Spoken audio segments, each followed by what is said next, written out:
What if the biggest mistake you could make when trying to repair a struggling marriage is attempting to agree too soon?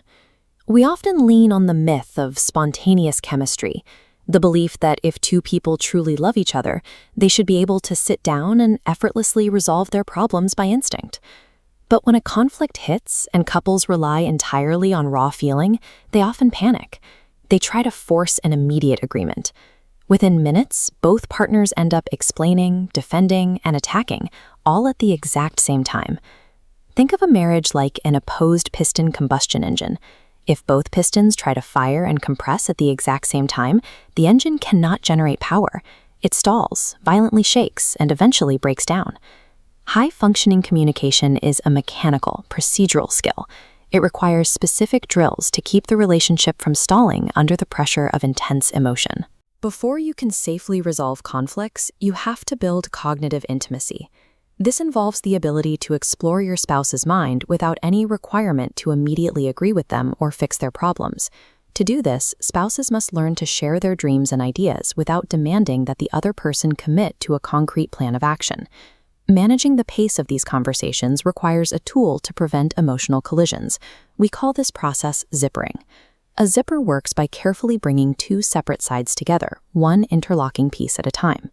This only functions if both of those individual sides are firm, distinct, and strong enough to hold their shape under tension.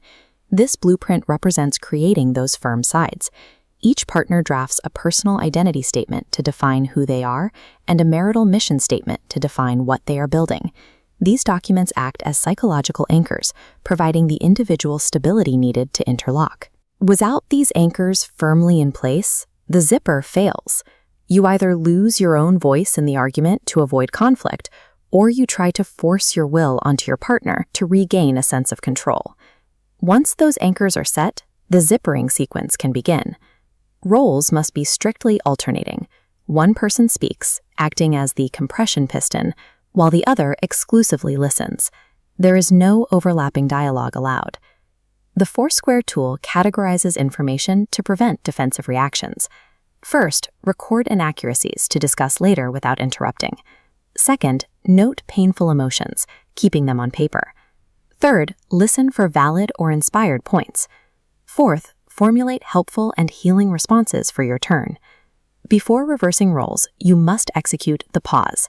Taking a 15-minute break to pray, breathe, and review your notes ensures that your nervous system is calm before the next person begins. This sequence forces the brain to slow down.